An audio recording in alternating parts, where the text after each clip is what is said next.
Buenas noches, mi nombre es Alejandra y soy carabinera al norte de Chile. Llevo en el trabajo muchos años y cuando empecé en el cuartel en el que estoy ahora, viví algunas experiencias extrañas con una patrulla en específico. Yo me uní a la fuerza a mediados del 2010 y por aquel entonces, en el cuartel de policía en el que entré, había una leyenda muy popular sobre una patrulla en específico, numerada la 0314. Yo la verdad no les ponía mucha atención a estos detalles, ya que no quería sugestionarme. Y es que los carabineros designados para labores de patrullaje de calles no eligen qué patrullero van a conducir durante su turno, y tampoco el sector que cubrirán. Si acaso era cierto que el vehículo 0314 tenía algo raro, la verdad es que yo no quería saberlo, porque sabía que en algún momento, tarde o temprano, tendría que usarlo. No era si pasaría, era cuándo pasaría. Evité por todos los medios saber cosas, y me alejé de cualquier conversación sobre el tema, hasta el punto de que los otros carabineros pensaron que yo le tenía miedo a los fantasmas. La respuesta corta es que no. No les temo a los espíritus ni nada de eso. Y la respuesta un poco más larga es que no les temo. Pero si puedo evitar estar nerviosa mientras patrullo, es mucho mejor. Y sin duda no iba a estar tranquila si constantemente estaba vigilando mi retrovisor durante toda la noche. El día llegó. Mi turno empezaba a las 10 de la noche y se extendería hasta eso de las 9 de la mañana. Me compré un café grande y fui a la central. Me reuní con mi compañero, un joven muy agradable al que llamaré Roberto González, y juntos fuimos a reportarnos. La sargento nos miró, nos indicó una zona del este de la ciudad y nos asignó una patrulla. Intenté ignorarlo, no aprenderme el número, no escuchar la leyenda, pero cuando la sargento agarró las llaves y me las dio diciendo Patrulla 0314, sentí como mis orejas se calentaban y las manos se me enfriaban, mientras Roberto decía con desdén, esa no. ¿Prefieres patrullar a pie, González? Fuera de aquí esa patrulla no tiene nada, nos dijo la sargento con autoridad. Se notaba que ella también había escuchado las historias, pero le parecían todas estupideces, y probablemente lo fueran. Me convencí a mí misma de que seguramente no había nada más que rumores y una tonta superstición alrededor de una patrulla que solo había tenido la mala suerte de ver mucha acción en pocos años. Nada sobrenatural, nada fantasmagórico, solo una patrulla. Me fui tranquila al aparcamiento de la estación y Roberto me alcanzó diciendo, claro que no prefiero irme a pie, pero ¿tú sabes lo que es cargar con él todo el día? Yo no quería continuar con la conversación. Me sentí rara cuando dijo cargar con él, pero asumí que se refería a cargar con el auto y lo dejé pasar. Para mi desgracia, Roberto tiene un defecto aún hoy en día, y es que no es de las personas que puedan pasar un turno completamente en silencio. Ni bien vimos el auto estacionado en una esquina, pensé que era como cualquier otro, pero Roberto exclamó, bueno, al menos no está en la ventana. Yo me estaba impacientando, y cuando nos subimos y Roberto suspiró con amargura, exploté. Le pregunté, con algunas palabras antisonantes de más, si acaso iba a estar así toda la noche. Él se disculpó, pero también me dijo que la había pasado muy mal la última vez que lo asignaron a esa patrulla. Al final no pude contener más mi curiosidad, y mientras nos íbamos le pregunté a qué se refería. Ahí fue que él se dio cuenta de que yo nunca había escuchado esa historia, y me preguntó si estaba segura de querer saberlo. Me reí, y le dije que ya no me importaba, que me dijera lo que tuviera que decirme. En retrospectiva, creo que González me preguntó si estaba segura solo para evitar contarme la historia, justamente en el auto que había sido epicentro de tantas cosas malas. Según la leyenda de la estación, todo comenzó recién, llegó ese lote de patrullas, por allá del 2001. Todos los oficiales de aquel entonces estaban entusiasmados con los nuevos vehículos, y uno en especial cometió el grave error de probar la velocidad del auto en una recta. Perdió el control. Su compañero sobrevivió, pero ese carabinero falleció en el accidente. Ese solo fue el primero de varios eventos desafortunados que girarían en torno de ese vehículo. Lo repararon y pocos meses después volvió a circulación. Un carabinero muy rara vez debe sacar su arma, pero el vehículo estuvo involucrado en 4 tiroteos para ese momento. Su carrocería había sido reparada más veces que muchos otros autos antiguos. Pero si todo fuera superstición, probablemente yo no me habría molestado en escribir esta historia. Mientras escuchaba a Roberto contarme todo esto, con mis ojos fijos en una oscura carretera rumbo al sector que patrullaríamos esa noche, sentí movimiento en el asiento trasero. Un cambio ligero pero perceptible en la distribución del peso de la patrulla, como si alguien se hubiese sentado detrás de mí. Miré por el retrovisor pero no vi a nadie, y Roberto no pareció darse cuenta, así que supuse que lo había imaginado mientras lo escuchaba. Sucede que uno de esos tiroteos se originó porque arrestaron a un asaltante miembro de una pequeña pandilla que operaba en las afueras. Sus 2 cómplices decidieron emboscar al patrullero para rescatarlo. Así de absurdo como suena. Al parecer habían consumido drogas minutos antes y se volvieron temerarios. Emboscaron a los carabineros y, en el fuego cruzado y contrario a lo que planeaban, una de sus balas impactó en la cabeza del compañero al que pretendían rescatar. Ambos delincuentes murieron en el lugar cuando se resistieron al arresto y siguieron disparando. Yo sentí un malestar extraño en el estómago, mientras Roberto decía, y se dice que desde entonces el alma en pena de ese pandillero se quedó en esta patrulla. Por eso no me gusta estar aquí, porque a veces se siente, sentado detrás, respirando. Incluso algunos compañeros lo han escuchado golpear su cabeza contra la rejilla, y en una ocasión yo lo vi, pálido, blanco, con la cabeza rapada y con la herida en el costado, muy molesto. Es lógico que no nos guste esta patrulla, a nadie. Yo tragué saliva y me puse muy tensa de pronto, porque sentí que esa presencia que se sentó detrás de mí estaba justificada ahora. La sentí antes de que él me lo contara, así que no podía ser su gestión. No solo me lo había imaginado, ¿y qué tal si veía por el retrovisor y ahí estaba? Intenté mantener la calma para no mirar atrás y no sonar asustada, y con voz serena le dije a Roberto, y a mí misma, que no creía en esas cosas. Trabajamos toda la noche y yo fingía en todo momento que no escuchaba, ni sentía nada en la parte de atrás del patrullero. Y, sin embargo, era imposible. Eran movimientos sutiles, sonidos que no llamarían la atención en otra circunstancia. Y, sin embargo, en ese momento, era como escuchar bombas en la parte trasera. Roberto estaba igual de tenso, y por eso tuve que admitir que tuvo razón todo ese tiempo. Usar ese patrullero era horrible. A eso de las 3 de la mañana nos llamaron por una disputa doméstica y arrestamos a un hombre alcoholizado que intentó entrar en la casa de su ex. Íbamos a meterlo a la patrulla cuando de pronto dijo, ¿en serio van a meterme con este feo? Roberto y yo nos vimos las caras y, cuando echamos un vistazo adentro, no había nadie, o al menos nadie que pudiéramos ver.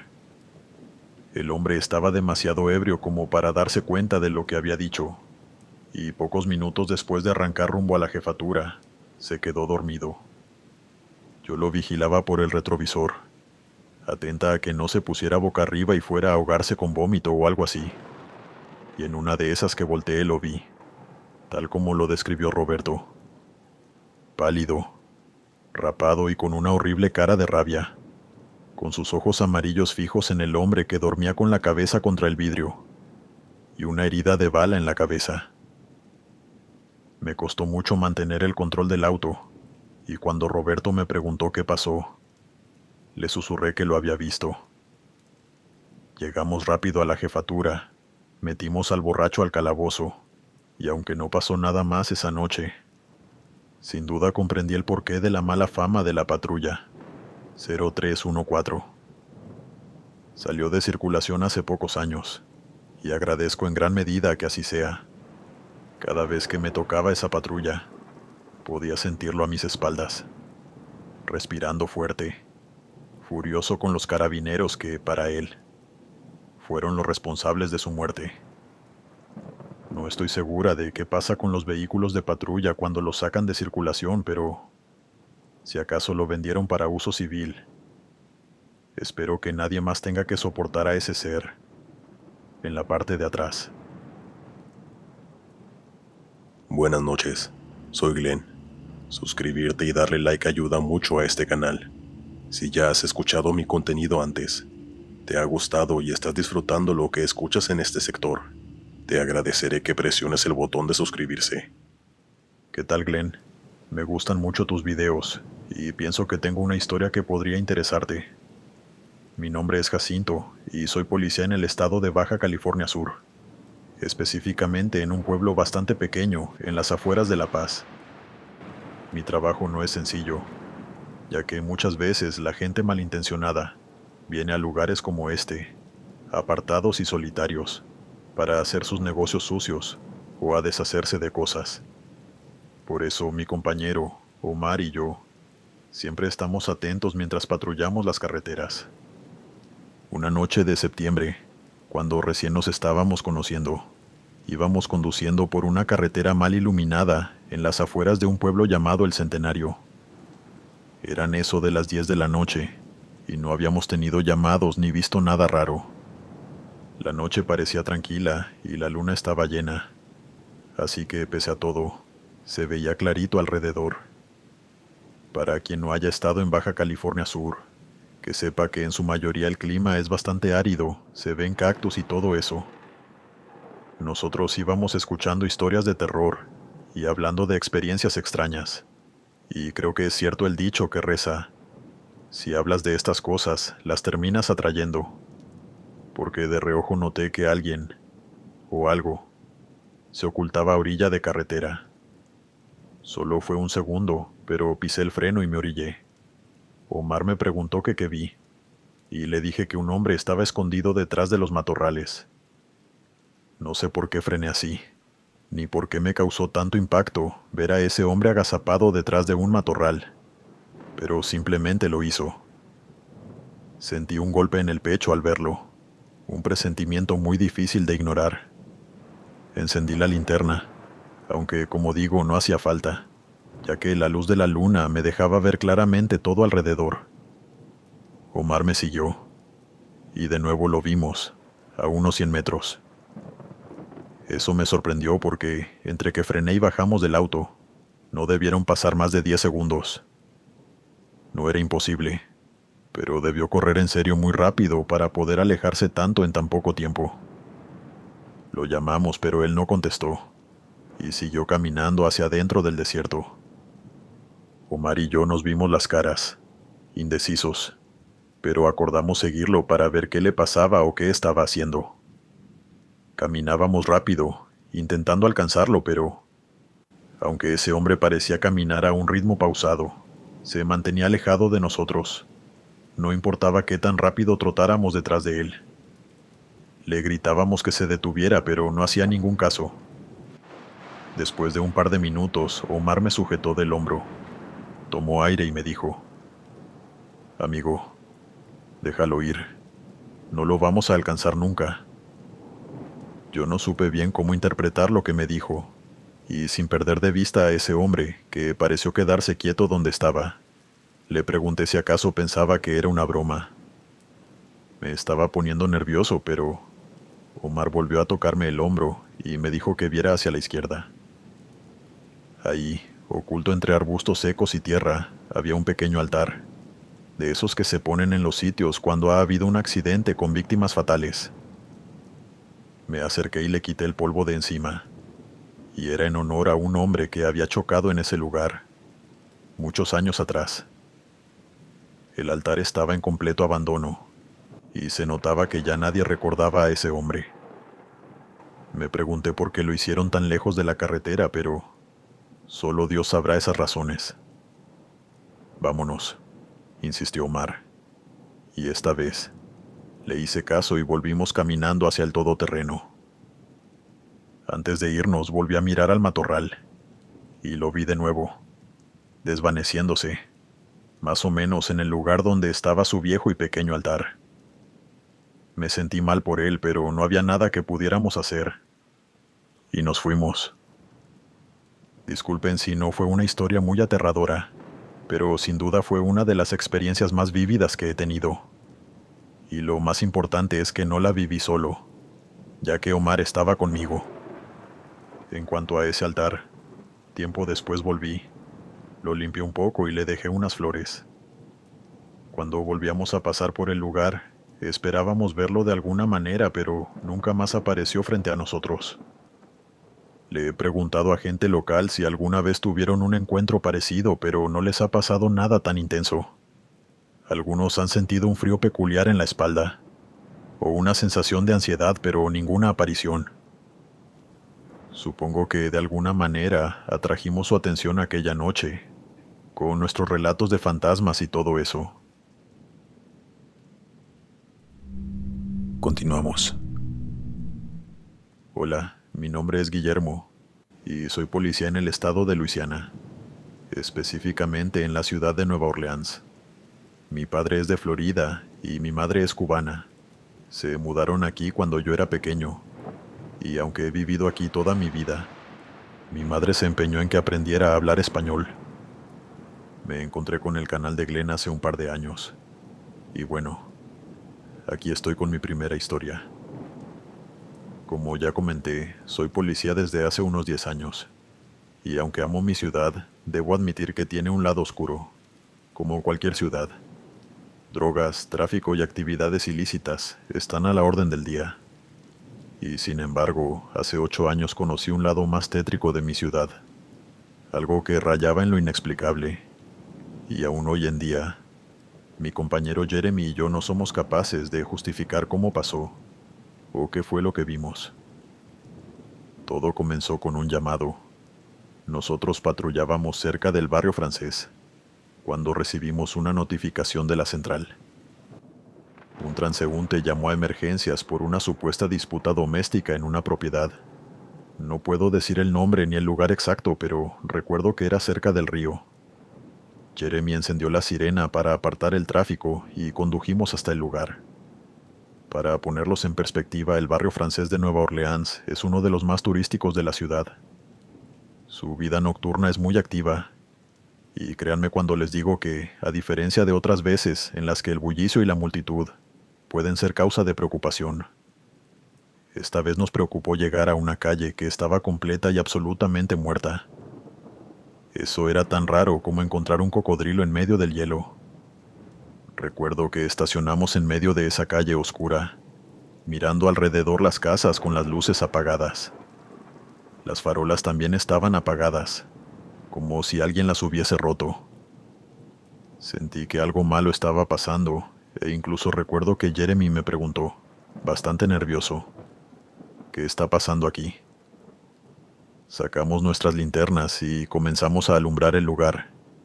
Tal vez estaba sugestionándome, porque lo primero que vi apenas bajar fue a alguien correr al interior de una de las casas. Aunque le grité que se detuviera, no me escuchó. Estaba poniéndome nervioso. Me llevé la mano al cinto para tomar la pistola paralizante.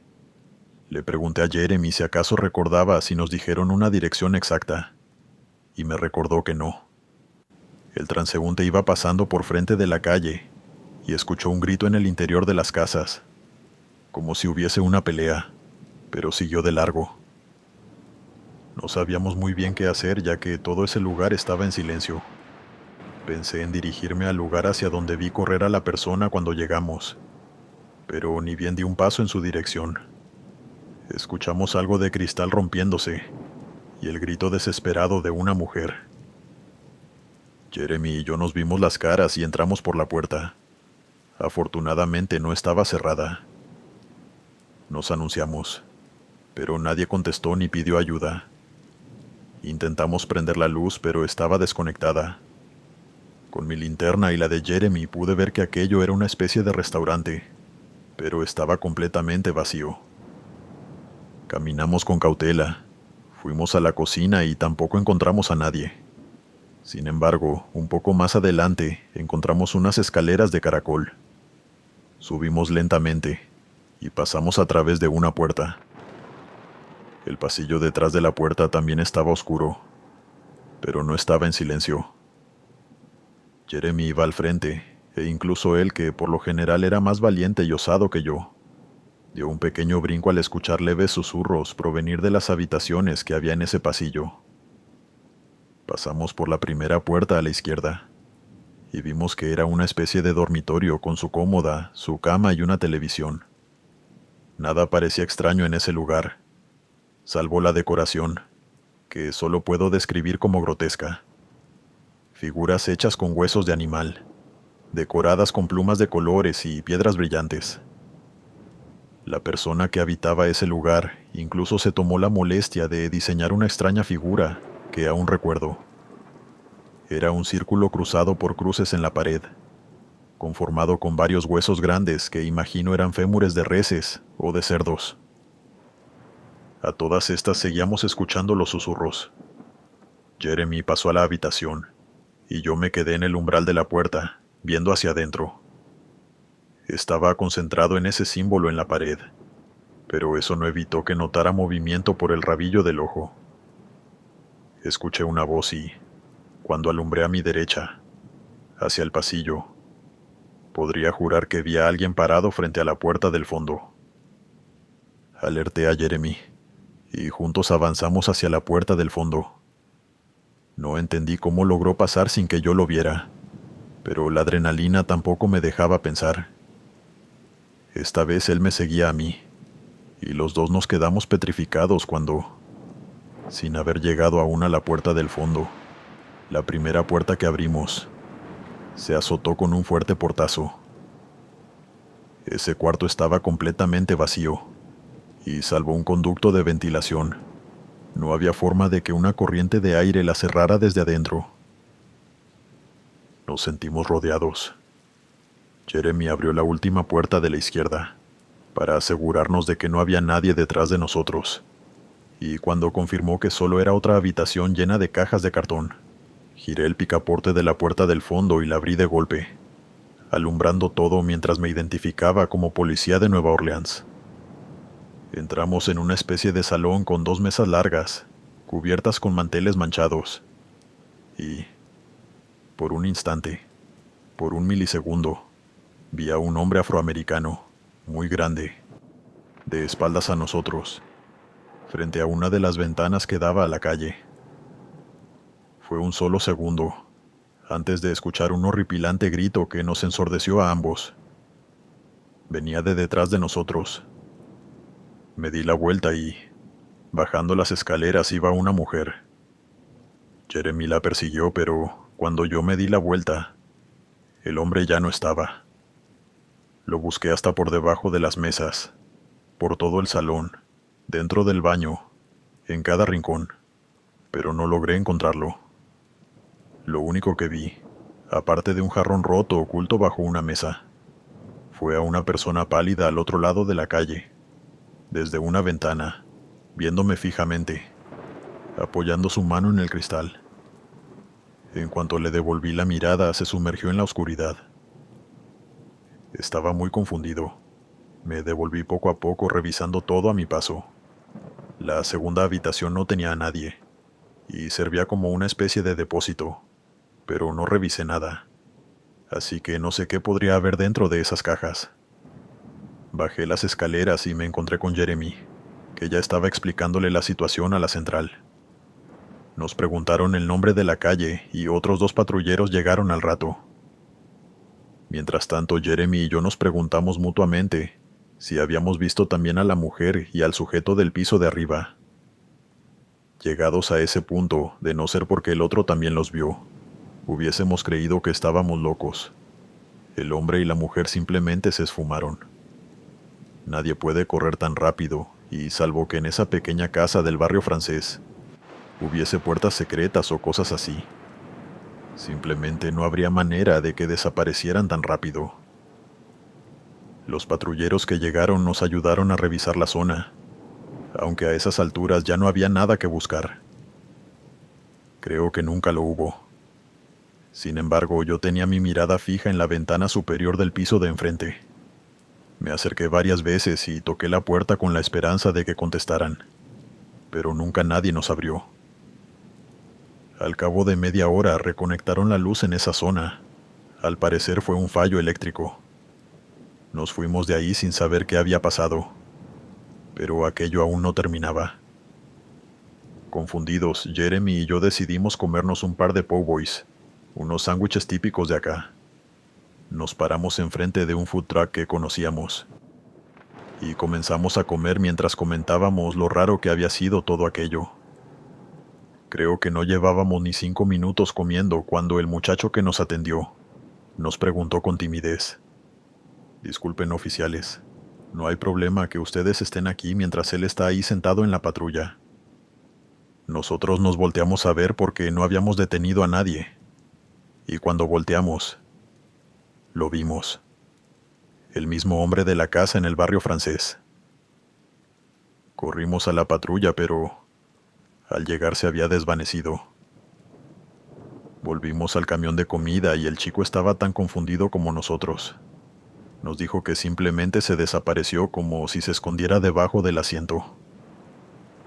Esto no era algo normal, y cuando terminó nuestro turno, dormir me fue imposible. En sueños lo veía, oculto entre la muchedumbre o entre los muros, mirándome fijamente. Tenía los ojos amarillos y una expresión fría, como la de un muerto dentro de un ataúd. A Jeremy no le fue mucho mejor, pues lo sentía en casa, moviendo cosas, caminando por la sala de estar mientras él estaba durmiendo. Al cabo de una semana de mal sueño, le comenté todo esto a mi mamá. Ella es fervientemente católica, pero, bueno, al mismo tiempo cree en los espíritus, las presencias y todo eso. Por eso, cuando tuve oportunidad, le pregunté si podía ayudarme. Ella habló de hacernos una limpia y nos llevó con un conocido de alguien, también en el barrio francés, pero en una parte menos turística. Como dije hace un rato, Nueva Orleans es hermosa, pero también tiene muchas zonas marginales, donde la gente practica religiones que podrían ser mal vistas por los demás. Que nosotros fuéramos policías fue un problema al principio, pero el amigo de mi mamá logró convencer a la persona que nos ayudaría. Entramos en una choza oscura, oculta en el patio de una casa colonial, y ahí nos esperaba una anciana con ropa hermosa que fumaba tabaco y se tragaba el humo como si fuera un cigarrillo cualquiera. No hizo falta que habláramos. Ella de pronto soltó: «Qué feo eso que se les pegó. Habrá que hacer mucho trabajo para quitárselo de encima.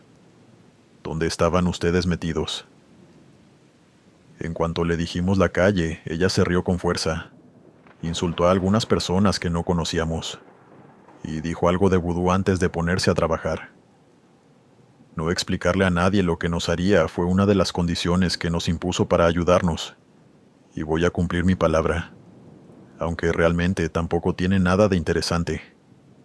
Lo importante es que poco a poco Jeremy y yo empezamos a notar que esa presencia fue desapareciendo de nuestras vidas.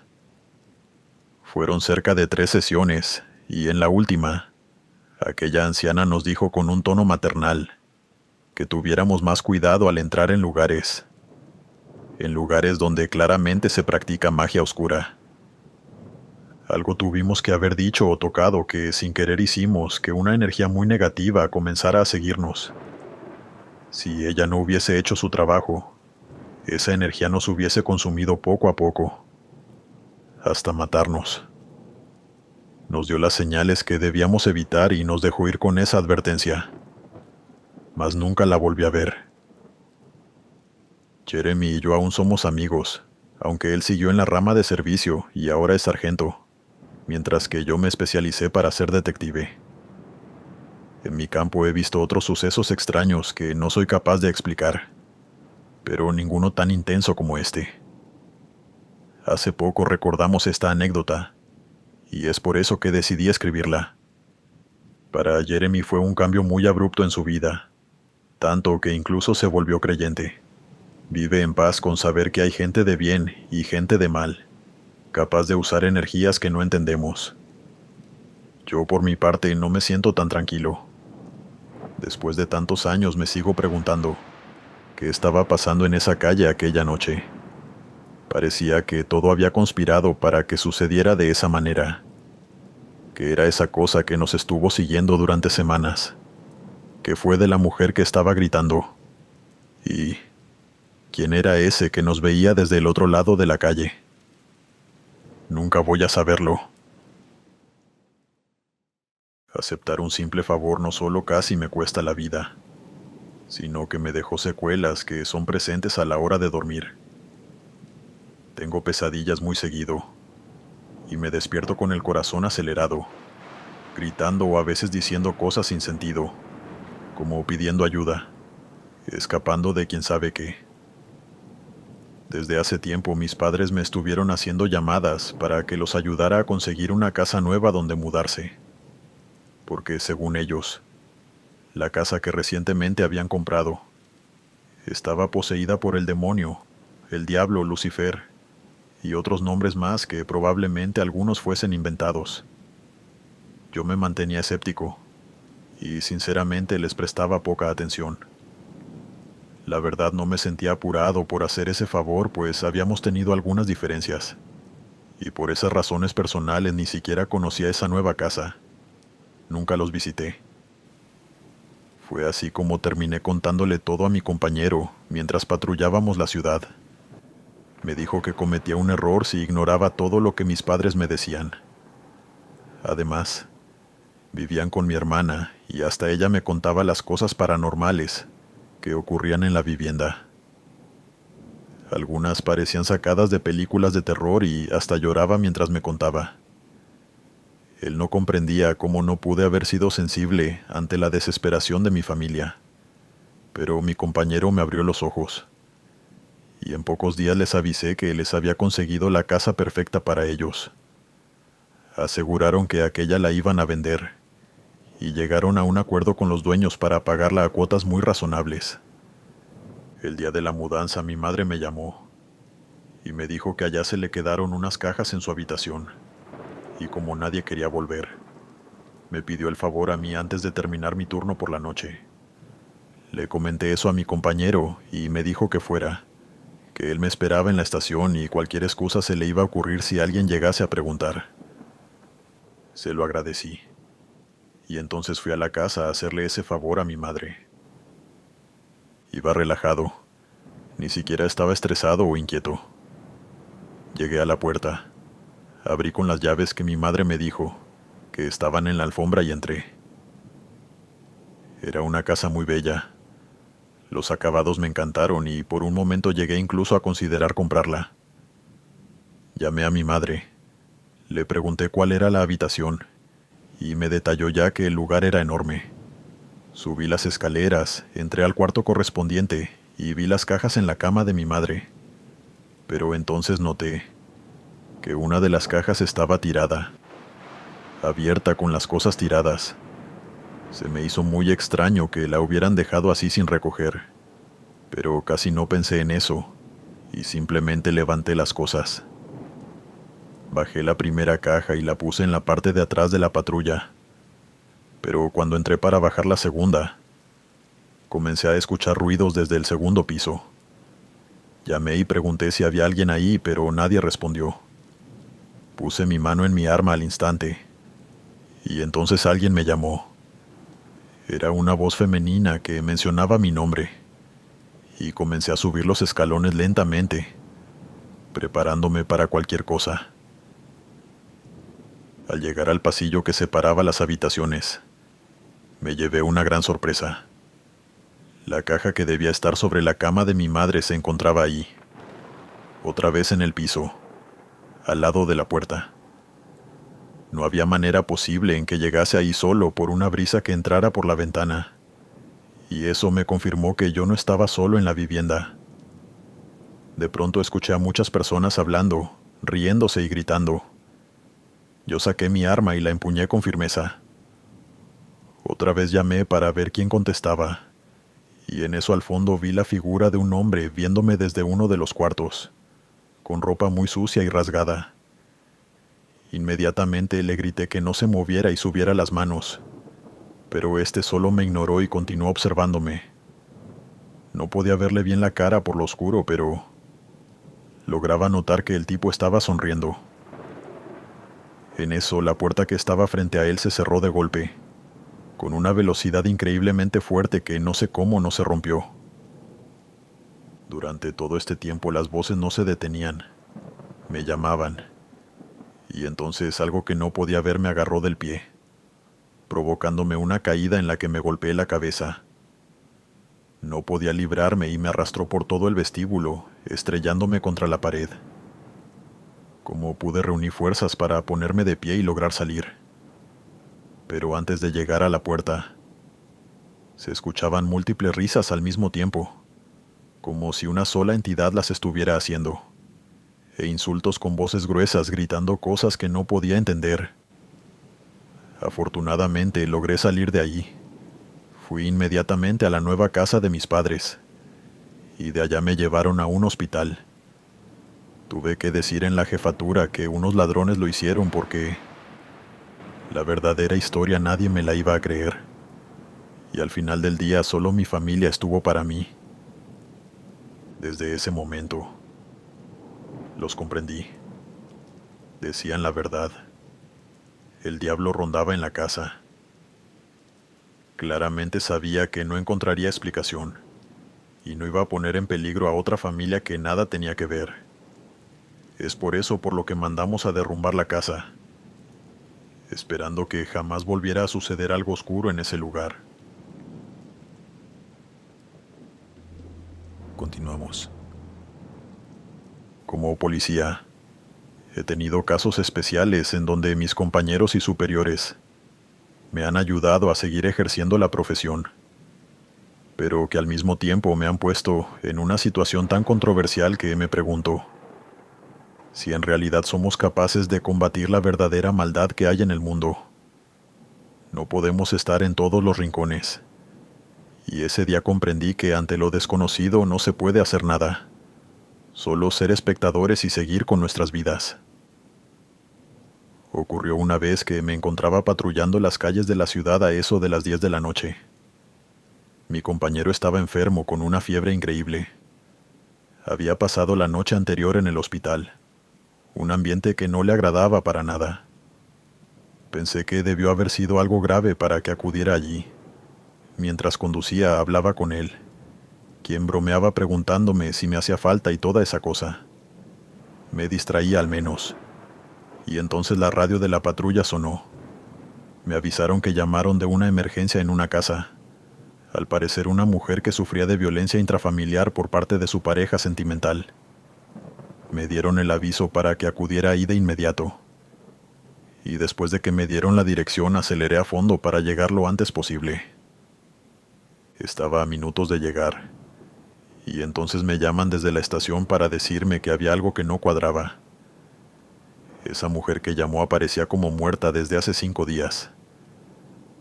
Nada tenía sentido, pero de todos modos dije que quería llegar a la casa. En el camino, una compañera en la estación me informaba que el cuerpo de la mujer nunca se halló en el tiempo que estuvo en investigación, y se declaró así por un testimonio de su esposo. No comprendía ese caso. Si no había cuerpo, no podían considerarla muerta solo por lo que decía el esposo. Fácilmente debieron agarrarlo como el principal sospechoso, pero no quise entrar en mi papel de detective mientras conducía, y mucho menos a esa velocidad. Mi compañera me advirtió y me dijo que tuviera cuidado. Antes de llegar me propuso que si llegase a notar algo raro o fuera de lo normal, pidiera refuerzos inmediatamente, que ella estaría pendiente para enviar apoyo al momento en que se lo dijera. Estuve de acuerdo, y me daba un poco de seguridad el saber que alguien en la estación se preocupaba mucho por nosotros los oficiales. Finalmente llegué a la casa. Era de 2 pisos, blanca, muy linda. Pasé al lado del jardín muy bien cuidado y toqué el timbre. Casi al instante escuché la voz de una mujer a lo lejos diciendo que entrara, pero la casa estaba en completa oscuridad. Algo me decía que hacer eso era una muy mala idea, pero quería llegar al fondo de eso. Decidí entrar con arma y linterna en mano, revisando cuarto por cuarto, con un silencio total en toda la casa. El ambiente era muy sombrío y me sentía tenso por no saber qué estaba ocurriendo.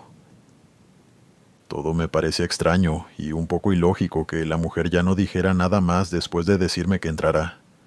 Supuse que estaba siendo amenazada por el esposo para que se callara y no hiciera ruido en absoluto, pero decidí seguir investigando, hasta que de pronto escuché golpes huecos en el segundo piso que debía provenir de alguna de las habitaciones. Abrí las habitaciones una por una con mucho cuidado, hasta encontrar de dónde provenían esos golpes, pero todas estaban vacías, hasta que llegué a la última, y de nuevo escuché esos golpes huecos. Entré a esa última habitación preparado para encontrarme con el sujeto y la mujer amordazada que necesitaba ayuda, pero también estaba vacío. Toda la casa estaba completamente sola, y a pesar de que de ahí provenían los golpes, no había nadie que pudiera haberlos ocasionado, o al menos alguien que yo pudiera ver. Fue entonces cuando de pronto volví a escuchar esos golpes y un llanto de una mujer, pero venían detrás de una pared. La mujer lloraba desconsoladamente con mucho dolor. Yo me impacté por la situación y rápidamente busqué algo con que tumbar esa pared de tabla roca, hasta que por fin pude hacerle un hueco, y un aroma me golpeó al instante. El olor putrefacto era insoportable, y ahí estaba, el cuerpo en descomposición de una pobre mujer. Llamé rápidamente por refuerzos, al igual que a mi compañera, y le expliqué todo. Las patrullas llegaron, y después los encargados de retirar el cadáver. Y efectivamente, era la mujer desaparecida. En su cuerpo encontraron marcas de estrangulamiento y residuos de piel de otra persona debajo de sus uñas, que después de la investigación se confirmó que eran de su esposo. Y eso bastó para armar un caso donde terminó confesando todo lo que hizo. Lo condenaron y se hizo justicia, pero yo pasé noches enteras pensando en cómo fue posible haber escuchado los lamentos de una mujer ya fallecida y que pudiera golpear la pared pidiendo auxilio y exigir la justicia que merecía tener por teléfono. Sencillamente no era posible, pero así pasó. Continuamos. Recuerdo como una simple llamada cambió la manera en la que mi compañero y yo vemos el mundo. Lo desconocido agobia a lo que el hombre conoce. No nos quedó dudas al respecto después de aquello que vivimos. Estábamos en la estación cuando me llamaron al número personal. Un hombre hablando en tono desesperado me cuenta que se encuentra en grave peligro. Me dijo mi nombre, el de mi compañero, y después el de nuestras familias. Entendí en ese momento que el asunto era serio, y escuché atentamente sus palabras. No me amenazaba. Más bien sentí que me dijo eso para que mantuviera la discreción, y entonces me dio una dirección, para después expresarme que quería que fuese allí, que él nos necesitaba, y después colgó. Se lo comenté a mi compañero, y le dije que de todos modos no se despegara de la radio. En cualquier momento llamaríamos a los refuerzos. De camino a la dirección llamamos a nuestras familias para confirmar que estuviesen bien. Y en efecto, lo estaban. Lo único que faltaba era ver qué quería aquel hombre, y cómo consiguió no solo mi número, sino toda la información sobre nosotros. Llegamos a su casa y ni siquiera tuvimos que tocar. La puerta se abrió apenas pusimos un pie en la entrada. Entramos y escuchamos al instante la voz del hombre llamándonos. Estaba en la sala, sentado en una silla frente a una mesa que tenía un tablero de Ouija. El hombre mantenía la mano sobre dicho tablero, y apenas nos acercamos nos dijo que no podía retirar la mano de ahí, o cosas terribles sucederían en la casa.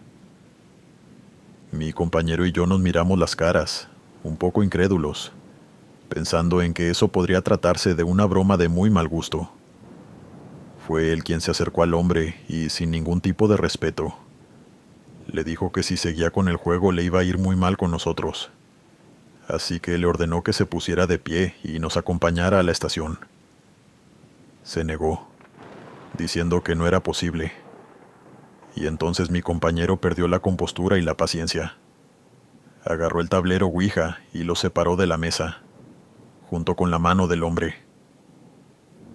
Segundos después, algo que no pudimos ver lo golpeó, e hizo que se estrellara de espalda contra una de las paredes. Saqué mi arma, pero no sabía a quién o qué disparar.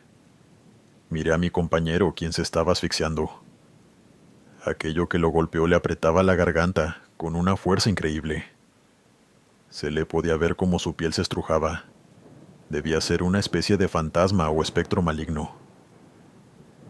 Intenté ayudarlo, pero entonces fui golpeado en el rostro del mismo modo que él, quedando aturdido y tirado en el piso. Cuando me levanté agarré el tablero, lo volví a poner en la mesa, y el hombre colocó la mano sobre este. Mi compañero fue liberado de aquello que lo ahorcaba, y comenzó a hacer un esfuerzo para volver a llenar sus pulmones con aire. Yo acudí en su ayuda inmediatamente. Comprendimos que el hombre no nos estaba mintiendo. No podía separarse del tablero. Cuando mi compañero se recuperó, le preguntó para qué nos había llamado, si no podíamos enfrentarnos a algo como eso.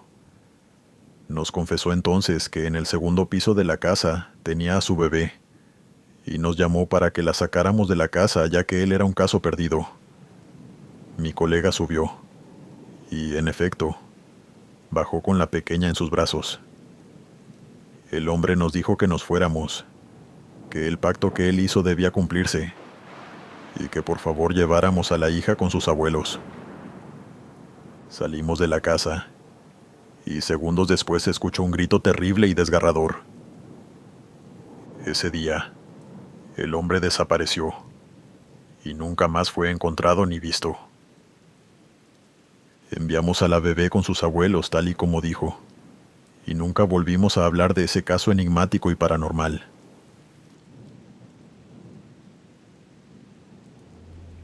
Continuamos. El pulso nunca me ha temblado para hacerle frente a sicarios, delincuentes, ladrones o cualquier desquiciado. Mentalmente estaba más que preparado si la situación lo requería, pero hubo una vez donde no sabíamos a lo que nos enfrentábamos. Mi compañero y yo quedamos muertos del miedo e impresionados ante la escena tan macabra que presenciamos. Parecía una noche como cualquier otra. Acabábamos de salir de la panadería que tanto nos gustaba. Todo estaba tranquilo. Ningún reporte. Ninguna llamada de emergencia. Solo conducía mientras mi compañero me hablaba de cómo le estaba yendo con su pareja. Al parecer pensaba terminar la relación, ya que últimamente estaban discutiendo mucho. Yo sabía que la verdadera razón era porque él le fue infiel. Yo no dejaba de decirle que en algún momento las pagaría todas. Y él estaba de acuerdo, pero se escudaba diciendo que se lo dejaría al karma más adelante. Y que además le rezaba mucho a Dios, pidiéndole perdón todas las noches. Eso no funciona así, pero tampoco perdí mi tiempo tratando de que me entendiera. Fue entonces cuando nos llamaron. Era una llamada de auxilio muy cerca de donde nos encontrábamos. Al parecer un hombre fue atacado en mitad de la carretera, y un testigo fue quien hizo la llamada antes de huir y perderse de ahí. El reloj señalaba las 10 de la noche. Era raro que algo así pasara en la carretera sin que nadie interviniera. Pensamos que el atacante debía tener alguna clase de arma peligrosa, así que fuimos mentalizados.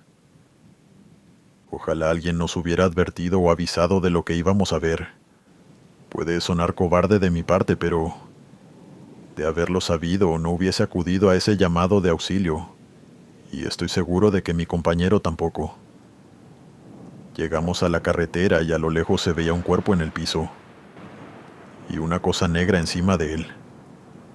Aceleré a fondo. Me detuve a unos 8 metros de ellos y entonces lo vimos.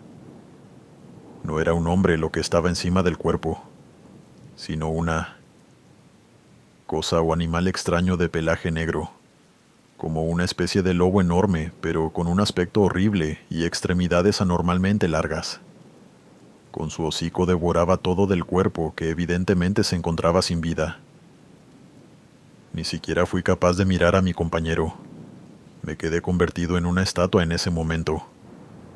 La cosa esa no dejaba de mover el cuerpo y mordiéndolo, y desde donde estábamos podíamos escuchar el sonido de la carne desprendiéndose de la piel, y todo el lugar estaba repleto de sangre.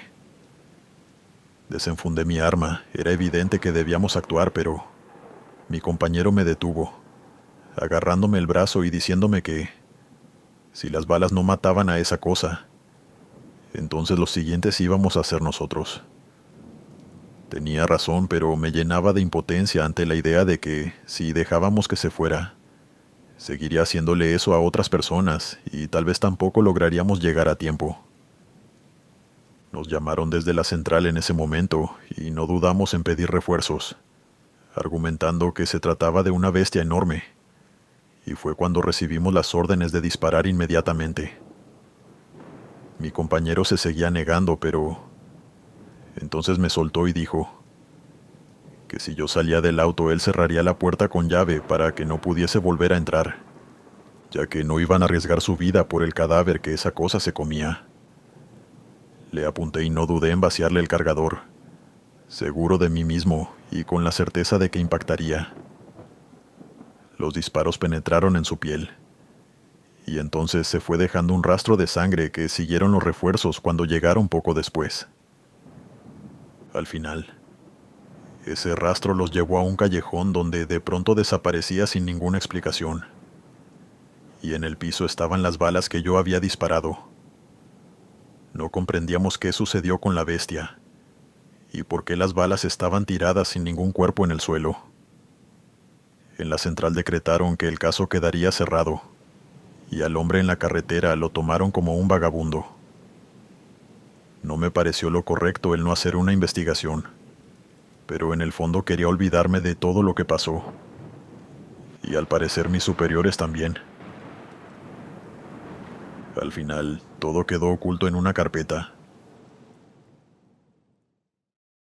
Hola, ¿cómo están? Antes que nada quiero presentarme. Soy Rolando García, mexicano. Fui parte de la policía municipal en mi comunidad, pero prefiero no dar nombres de lugares por seguridad.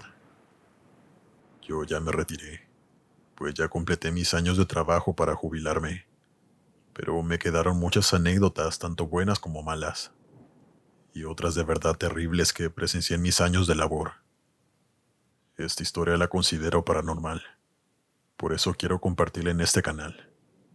Creo que es digna de ser compartida. Esto ocurrió a principios de los años 90, cuando me asignaron el puesto de patrullero de carretera. No tenía pareja, andaba yo solo por las carreteras de mi estado, aunque había más colegas patrullando y a veces nos topábamos. Siempre era un gusto encontrarse con algún colega. De esa manera te sentías más acompañado en un caso de emergencia, sobre todo en las noches. Recuerdo aquella noche como si hubiera pasado hace días. Hacía mucho frío. Recuerdo que el termómetro marcaba 1 grado. Estábamos a punto de la congelación. Yo conducía por aquella larga y solitaria carretera, con un café bien caliente que acababa de comprar en una gasolinera, y pendiente al camino como debía ser. Aunque la noche parecía estar muy tranquila. No había tantos carros conduciendo. Recuerdo que duré poco más de 1 hora para toparme con otro carro. Así de desolada estaba la carretera. Iba conduciendo en uno de estos tramos solitarios, cuando de pronto vi algo que me hizo frenar de golpe. Era un coche que estaba parado en diagonal tapando el camino. Tenía la puerta del copiloto abierta y las luces prendidas. Eso fue lo que me hizo verlo a tiempo y alcanzar a frenar. Por supuesto que me orillé para bajarme a ver qué estaba sucediendo. Pensé que se trataba de algún accidente, aunque el coche no estaba golpeado de ningún lado. Estaba en perfectas condiciones. Cuando llegué hasta la puerta del copiloto, noté que las llaves estaban puestas y música muy extraña encendida en la radio. Yo miré alrededor, pero no había nadie, ni tampoco dentro del coche. Lo primero que hice fue aprovechar que estaban las llaves puestas para mover el auto del camino, pues era urgente hacerlo antes de que ocurriera algún accidente. Así que lo hice. Lo orillé metiéndolo al monte donde no estorbara el paso. Después de eso lo apagué y cerré la puerta. Apenas iba a ir hasta mi patrulla para avisar que había encontrado un coche abandonado en medio de la nada, cuando de pronto escuché unos ruidos entre las ramas del monte.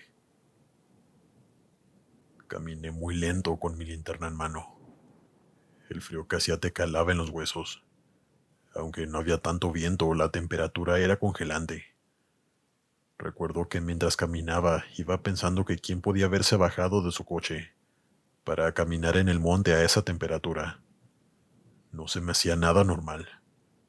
Pues si se trataba de alguien que simplemente quería ir al baño, no hubiera dejado su coche parado de esa manera tan irresponsable.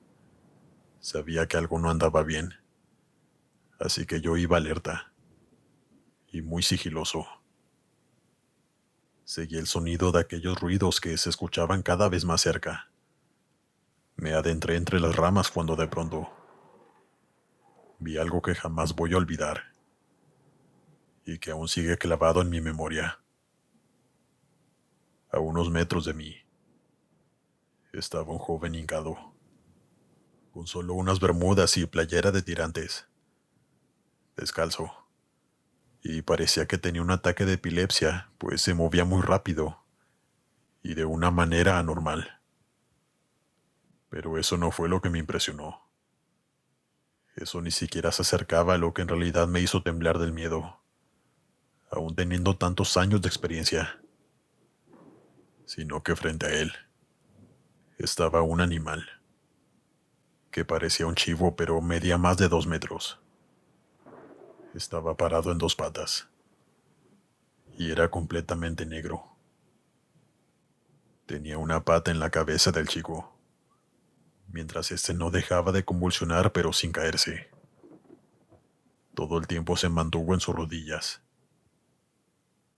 No sé cuántos segundos presencié aquella horrible escena, pues me quedé completamente paralizado del miedo. Pero en cuanto aquel animal supo que yo estaba allí, salió corriendo en dos patas perdiéndose entre las altas ramas y la oscuridad del monte. Mi primera reacción fue ir corriendo hacia donde estaba el joven, quien apenas este animal soltó su cabeza, se cayó al piso y empezó a llorar y a gritar. Yo lo cubrí con mi chamarra, pues estaba casi sin ropa y, les repito, el frío estaba insoportable. Lo ayudé a levantarse y lo subí en mi patrulla. Sabía que no estaba en condiciones de manejar. Él no paraba de llorar. No podía explicarme lo que había pasado, porque no podía ni hablar de lo mucho que estaba llorando y temblando. Estaba de verdad horrorizado.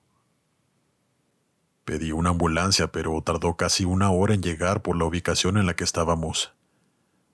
Ahí fue cuando lo subieron y se lo llevaron, pues el joven estaba en muy mal estado.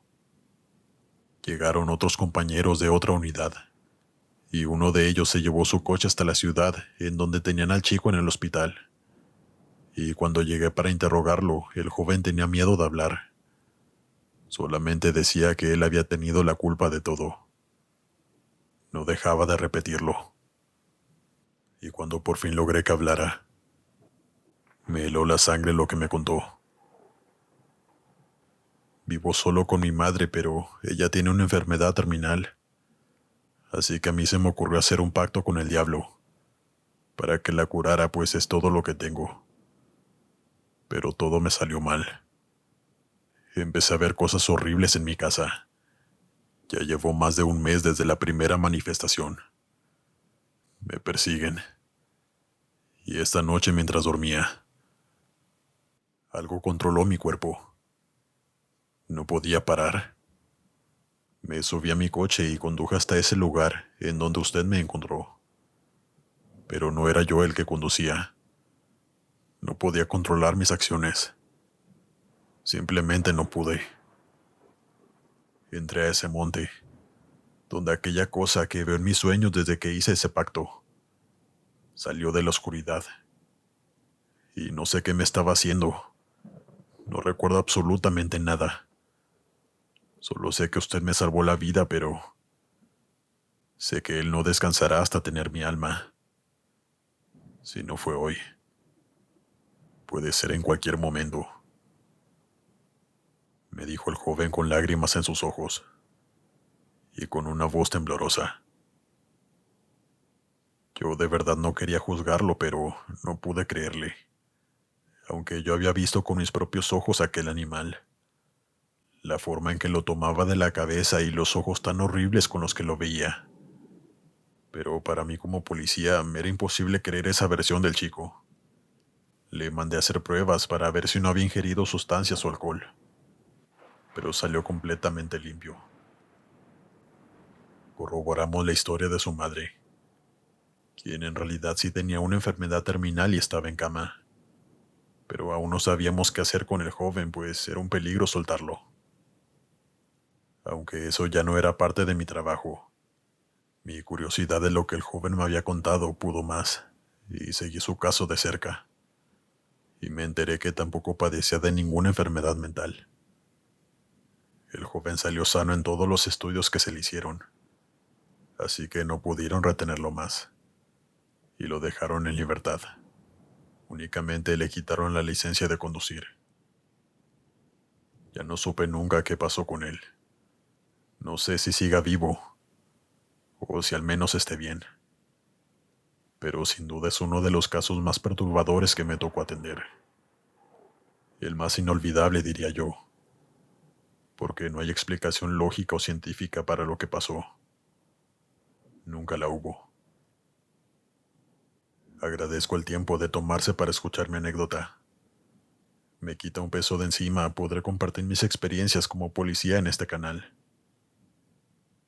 Tengan una excelente noche y disfruten la siguiente. Dale me gusta y suscríbete si lo estás disfrutando. Continuamos. Hola Glenn. Envío este correo para contarte algo muy personal que me ocurrió mientras ejercía mi labor como policía en los Estados Unidos. Quiero hacerlo de manera anónima para no tener ningún tipo de problema. Llevo años siendo oficial de policía. He ido subiendo de cargo, pero esto me ocurrió cuando apenas comenzaba. Una madrugada patrullaba por una zona un poco peligrosa. Había muchos pandilleros en ese entonces. Por eso había varios policías en distintos puntos de aquel distrito patrullando, pues siempre se presentaban disputas en el lugar. Recuerdo que estaba haciendo alto. Estaba parado detrás de un carro que se veía muy viejo y descuidado. De pronto vi que un niño se asomó por el vidrio trasero, y se veía cómo lo golpeaba varias veces, como pidiendo ayuda. En eso el semáforo cambió a verde y el carro avanzó. Yo lo seguí encendiendo la torreta, pidiéndole que se detuviera, pero este aceleró hasta llegar a la autopista, y aunque el carro se veía viejo, tenía una velocidad impresionante. Pedí refuerzos a otra patrulla que se encontraba muy cerca. Yo lo seguí por toda la autopista, rebasando carros y poniendo en peligro la vida de otros automovilistas que se encontraban en aquella autopista, hasta que el carro se bajó de allí, y en una esquina la otra patrulla lo cerró. El hombre se detuvo y quería salir corriendo, pero mi colega de la otra patrulla alcanzó a detenerlo, y lo puso contra el suelo para esposarlo. Yo corrí hacia el coche, pues quería ver que el pequeño que pedía ayuda estuviera bien. Pero cuando llegué al coche, no había nadie. ni en la parte de adelante y tampoco en los asientos de atrás, lo cual me dejó bastante confundido. Fui hasta donde estaba el tipo esposado y le pregunté que dónde estaba el niño. Él me preguntó que cuál niño, que él no venía con ninguno. Yo enojado le reclamé que era mejor que me dijera la verdad, pues yo había visto claramente a un niño, en el asiento de atrás pidiendo ayuda con sus manitas. Pero el tipo seguía diciendo que no venía con ningún niño. En eso le quité las llaves al sujeto y abrí la cajuela. Y ahí me encontré con una pequeña bebé, que estaba inconsciente por la falta de oxígeno, pero no había nadie más con ella.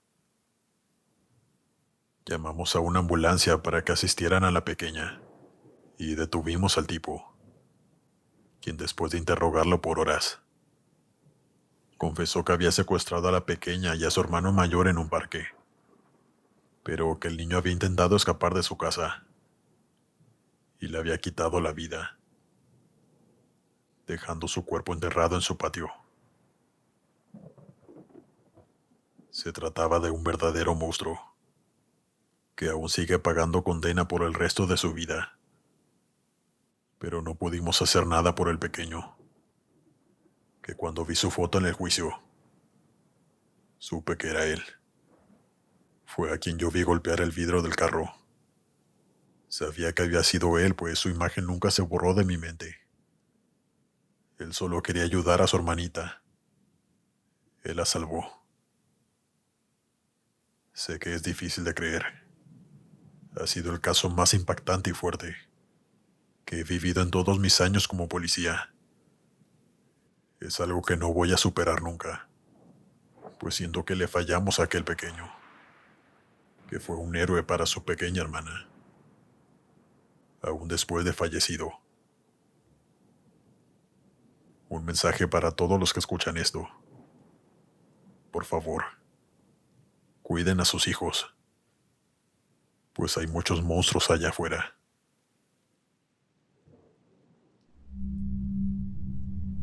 Continuamos. Hola, me llamo Gabriel y soy de Mexicali, Baja California. Hace unos años fui policía en dicha ciudad. Me retiré por cuestiones personales. O mejor dicho, sin entrar en detalles, ya no quise pertenecer a dicha corporación. Pero mientras estuve allí, viví muchas cosas que quisiera borrar de mi mente. Algunas no puedo platicarlas, pero este en específico fue algo que sin duda me marcó. En aquel entonces patrullaba con otros dos compañeros. Eran buenas personas con los demás miembros de la policía, pero sí les hacía falta mucha empatía con la gente. Una noche recibimos la orden de ir a un domicilio, pues una señora nos solicitaba por una llamada que había recibido de su hijo desaparecido. Fue lo único que se nos dijo. Al llegar al domicilio nos dimos cuenta que se trataba de una casa humilde, y afuera ya estaba la señora de aproximadamente 50 años esperándonos. Nos bajamos de la unidad y ella se acercó a nosotros muy alterada. Intenté tranquilizarla para que nos platicara lo que había sucedido, pues a nosotros no se nos informó exactamente la situación. Ella nos dijo que su hijo llevaba más de una semana desaparecido, que ella había puesto la denuncia, pero que acababa de recibir una llamada desde el teléfono de su hijo, donde escuchó su voz, diciéndole, «Adiós, mamá». Y después de eso colgó sin decir nada más, y cuando ella le devolvió la llamada ya no entraba. Ella juraba que era su voz. Estaba segura y lo que ella quería era que le ayudáramos a rastrear el teléfono de su hijo para dar con él. Mis compañeros le decían que nosotros no podíamos hacer eso, que tenía que ir a la fiscalía a que le ayudaran a rastrear el teléfono. Pero yo no pude aguantarme y le pedí el teléfono a la señora, pues me dio mucha pena verla en ese estado, tan desesperada. Cuando tomé su teléfono vi que la señora tenía una aplicación donde puedes ver la ubicación de tus seres queridos. Le pregunté que si sabía que tenía esa aplicación en su celular, y ella me respondió que no, que su hijo le había descargado varias cosas en su teléfono, pero que ella no le entendía. Así que abrí dicha aplicación y... adivinen qué. El hijo había compartido su ubicación con ella todo el tiempo. Y también compartió la ubicación del teléfono de su madre con él. Pero nunca la avisó, ni le dijo cómo usar dicha aplicación. La señora ni siquiera sabía que la tenía. Les enseñé el teléfono a mis compañeros, quienes al ver la ubicación del teléfono del hijo, me hicieron señas de que así lo dejara. Ya querían que nos fuéramos, reiterándole a la señora que debía ir a la fiscalía. Pero yo me armé de valor y le dije a la señora lo que estaba pasando. Le confesé que ahí decía exactamente en dónde se había ubicado por última vez el teléfono de su hijo. Y fue ahí donde ella rompió en llanto y nos suplicó que la lleváramos, a punto de arrodillarse ante nosotros. Fue algo muy difícil de presenciar, para alguien que aún le corre sangre por las venas. Así que después de un debate con mis compañeros, los pude convencer de que la lleváramos, con la condición de que si veíamos algo extraño, como movimiento de grupos delictivos, nos teníamos que regresar, pues la ubicación era en medio de la nada, en un monte a las afueras de la ciudad. Ella accedió y se subió con nosotros a la camioneta. Conduje hasta aquel lugar apartado. Íbamos con muchos nervios, pues no sabíamos con qué nos íbamos a encontrar.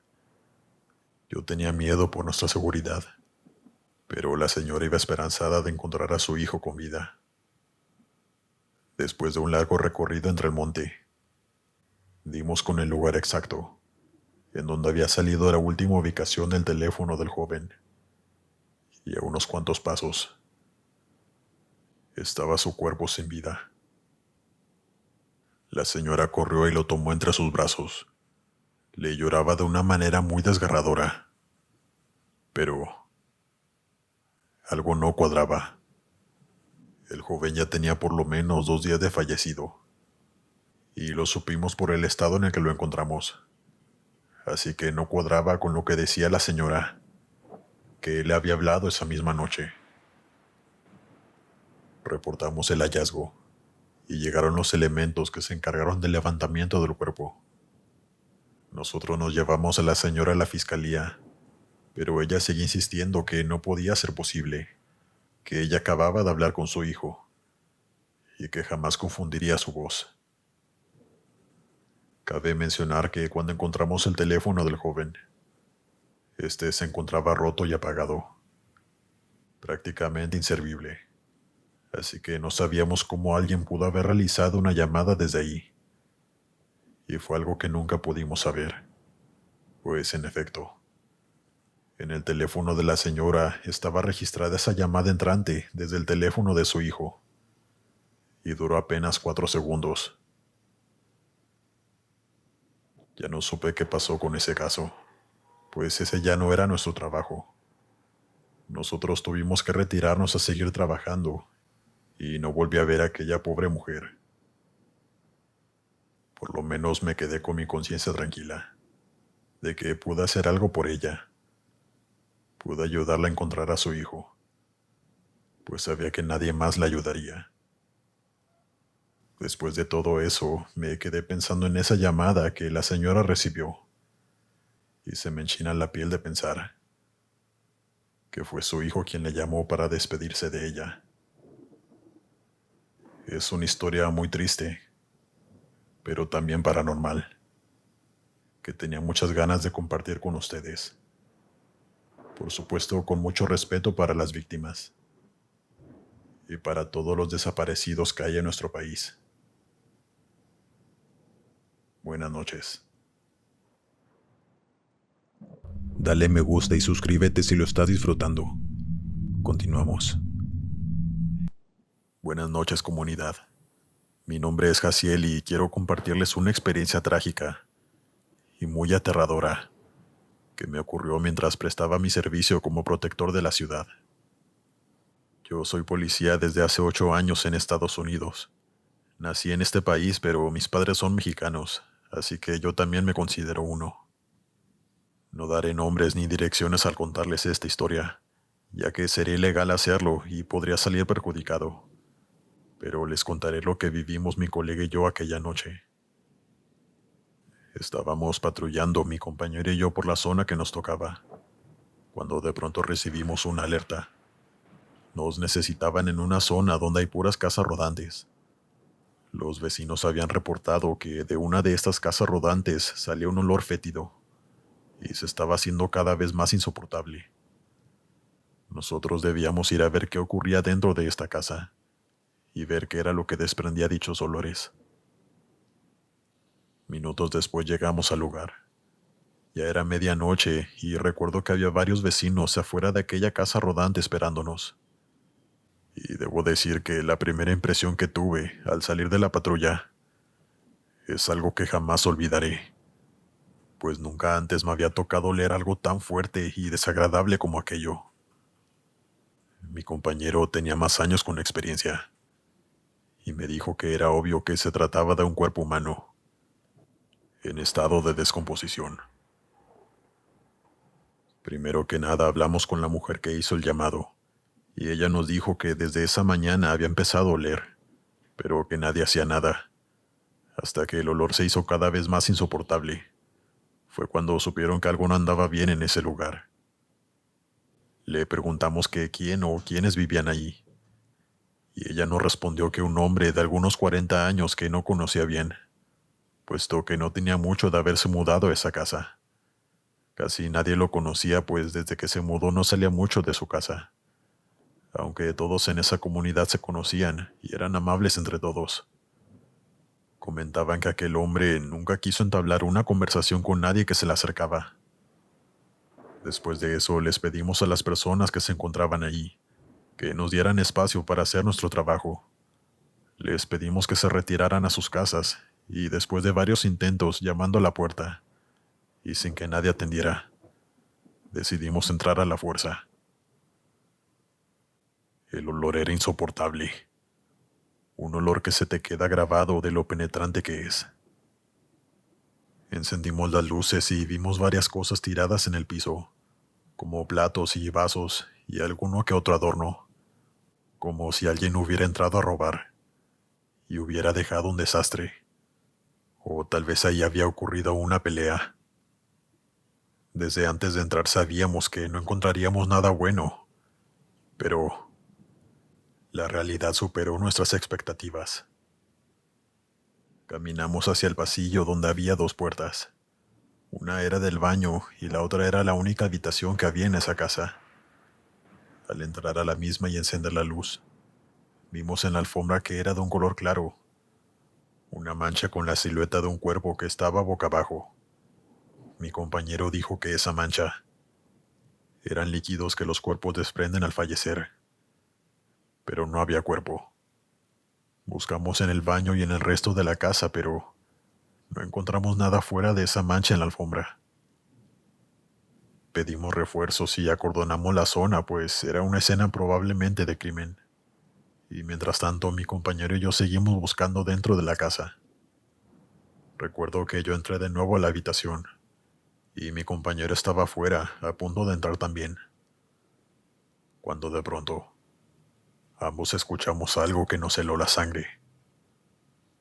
Un susurro que decía: "Mira abajo". Esto que escuchamos quedó grabado en nuestras cámaras. Por eso sé que fue real.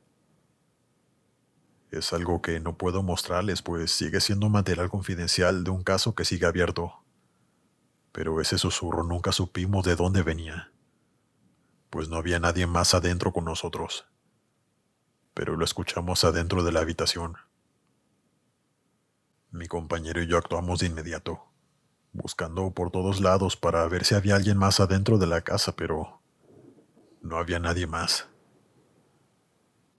Cuando llegaron los refuerzos con dos canes, fueron ellos quienes nos llevaron a uno de los peores hallazgos que he presenciado en mi trabajo, pues debajo de la casa rodante se encontraba el cuerpo del hombre que vive ahí, en avanzado estado de descomposición.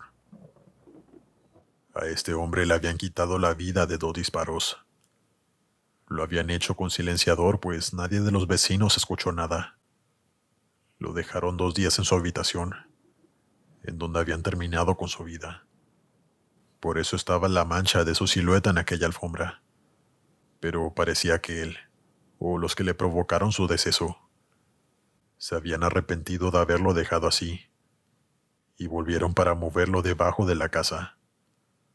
Algo sin lógica, por supuesto, pues sería mucho más fácil encontrarlo ahí por los olores. Gracias a varias cámaras pudimos dar con los presuntos culpables, pero el juicio aún sigue, pues no se ha podido encontrar el arma. Pero en fin, ojalá pudiera ser público aquel video, en donde alguien nos dijo que miráramos abajo. Y hasta la fecha mis compañeros y yo pensamos que se trató de una psicofonía del mismo difunto, diciéndonos en dónde se encontraba.